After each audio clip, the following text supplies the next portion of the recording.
Look down at your belly by evening, and it looks like you gained 5 pounds since breakfast. Your waistband was comfortable when you got dressed at 7 a.m.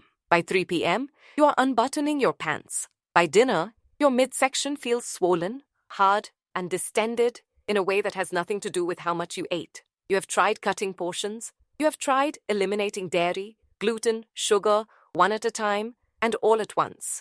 And the belly still inflates every single day like a balloon on a timer that nobody can find. Here is what nobody has explained to you. What you are looking at by evening is probably not fat. It is bloating, and the hormone driving it is one that most women over 43 have never heard connected to their belly. The hormone is progesterone, and its relationship to the digestive system is far more direct than most women realize. Progesterone is often called the calming hormone because of its effect on the brain and nervous system, but it also plays a critical role in gut motility, the rhythmic muscle contractions that move food through the digestive tract. When progesterone levels are stable, the gut moves at a predictable pace. Food enters, gets processed, gets moved along, and waste exits on schedule. The entire journey from stomach to elimination follows a time sequence that the body has rehearsed for decades. After 43, progesterone is typically the first hormone to decline,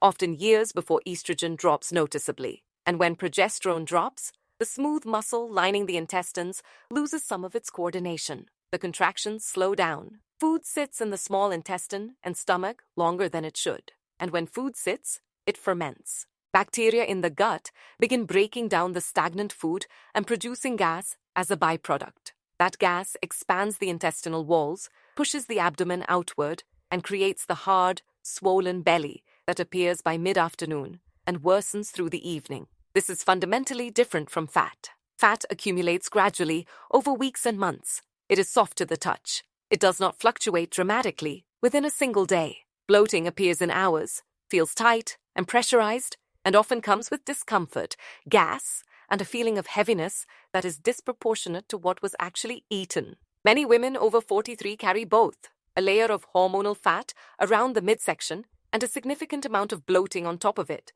which makes the belly look much larger than the actual fat would account for. Addressing the bloating first often reveals that the underlying belly is considerably smaller than it appeared. This is why some women experience a visible reduction in abdominal size within days of addressing the gut, not from losing fat, but from clearing the gas and fluid that were inflating everything from the inside. The situation compounds because low progesterone also affects the nervous system in a way that feeds directly back into digestion. Progesterone supports GABA, the neurotransmitter that calms the brain and promotes relaxation. When progesterone drops, GABA activity drops with it. The nervous system becomes more reactive. Stress responses fire more easily and resolve more slowly. And the digestive system is directly controlled by the nervous system through a pathway called the vagus nerve. When the nervous system is in a chronic low-grade stress state, the vagus nerve reduces blood flow to the gut, slows digestive enzyme production, and further impairs motility. So the drop in progesterone hits the gut from two directions at once, directly through the smooth muscle and indirectly through the nervous system. The result is a digestive system that is slower, more reactive, and more prone to producing the gas that drives daily bloating. There is a third factor that makes this worse, and that most women have never connected to their belly. When progesterone drops, but estrogen has not yet declined proportionally, the ratio between the two shifts in favor of estrogen. This relative estrogen excess promotes water retention in the tissues, particularly in the abdominal area. So the belly is being expanded by two forces simultaneously: gas from fermentation and fluid from hormonal water retention. This is why the belly often feels both bloated and puffy at the same time, and why diuretics or digestive enzymes alone do not resolve it. The gas needs one intervention, and the fluid needs another, and both are driven by the same underlying hormonal shift. The estrogen dominance component also explains why bloating often fluctuates with the cycle in women who still menstruate. In the luteal phase, when progesterone should be highest but is not rising adequately, the estrogen to progesterone ratio widens further, fluid retention increases, and bloating intensifies. And this is exactly why the conventional approaches miss the mark. Eliminating food groups addresses the surface, but not the mechanism. You can remove dairy, gluten, and sugar entirely, and if progesterone is still low and the vagus nerve is still suppressed, the gut will still ferment whatever you feed it. The problem is not the food. The problem is the environment the food enters. Probiotics are frequently recommended for bloating, but probiotics cannot survive in an inflamed, slow-moving gut. They pass through without establishing any meaningful colony. Antacids and gas relief medications suppress the symptom without touching the cause.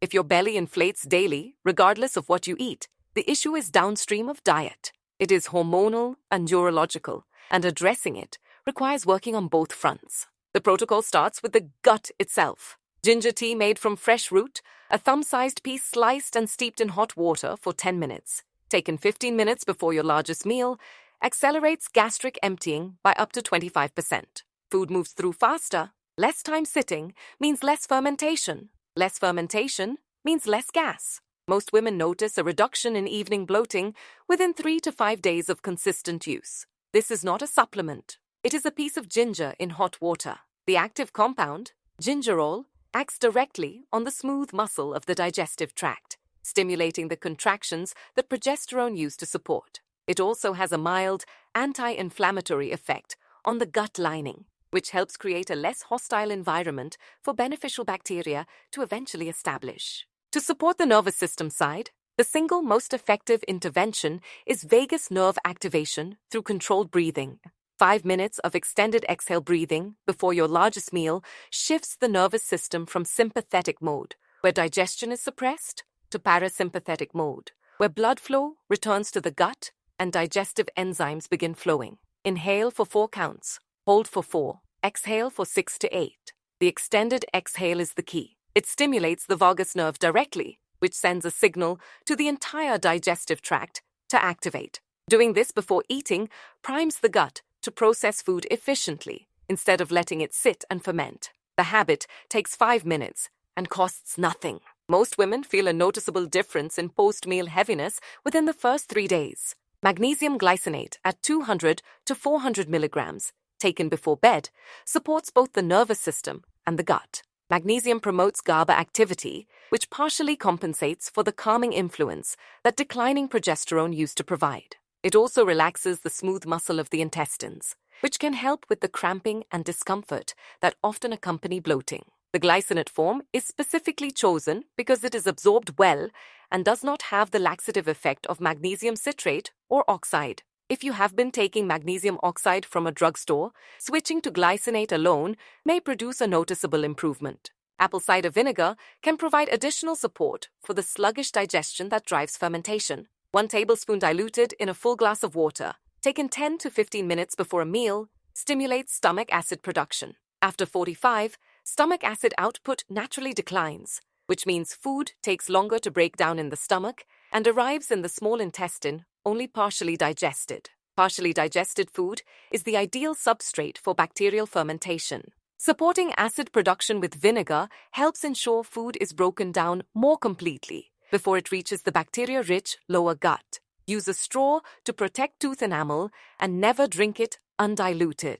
Meal timing matters more than most women realize in the context of bloating. Eating smaller meals more frequently, rather than 2 or 3 large ones, reduces the volume of food sitting in the gut at any one time. Less volume means less substrate for bacteria to ferment. If your biggest meal is dinner and your worst bloating is in the evening, the connection is direct and the intervention is simple. Shift the largest meal to midday, when digestive capacity is at its peak, and keep dinner light, primarily protein and cooked vegetables. Cooked rather than raw, because raw vegetables require more digestive effort and produce more gas during breakdown. This single change in timing can reduce evening bloating significantly within the first week. One more factor that rarely gets discussed: water intake during meals versus between meals. Drinking large amounts of water during a meal dilutes stomach acid and digestive enzymes, which slows the breakdown of food and contributes to the fermentation cycle. Drinking water between meals, stopping about 20 minutes before eating and resuming about 30 minutes after, preserves digestive strength during the meal itself and supports hydration without impairing the process. This is a simple timing adjustment that requires no new purchases, no supplements, and no major dietary changes. Reducing FODMAPs temporarily can provide additional relief, while the underlying protocol takes effect. FODMAPs are specific types of carbohydrates that are highly fermentable in the gut. Onions, garlic, apples, wheat, beans, and certain dairy products are among the highest. Temporarily reducing these for 2 to 3 weeks while implementing the ginger, breathing, and magnesium protocol can dramatically lower the gas volume, while gut motility improves. This is not a permanent elimination, it is a short-term reduction in fermentable substrate to buy time while the digestive rhythm is being rebuilt. Once the motility improves and the gut environment calms, most women can reintroduce these foods gradually without triggering the same level of bloating. The belly that balloons every afternoon and makes you dread the evening mirror is not showing you fat that appeared since breakfast. It is showing you gas and fluid from a digestive system that lost its rhythm when progesterone began to decline and the nervous system lost its anchor. The rhythm can be rebuilt, not by removing more foods from your diet, but by giving the gut and the nervous system what they need to move again. Your belly is not growing, it is inflating. And now you know the difference and exactly where to start deflating it.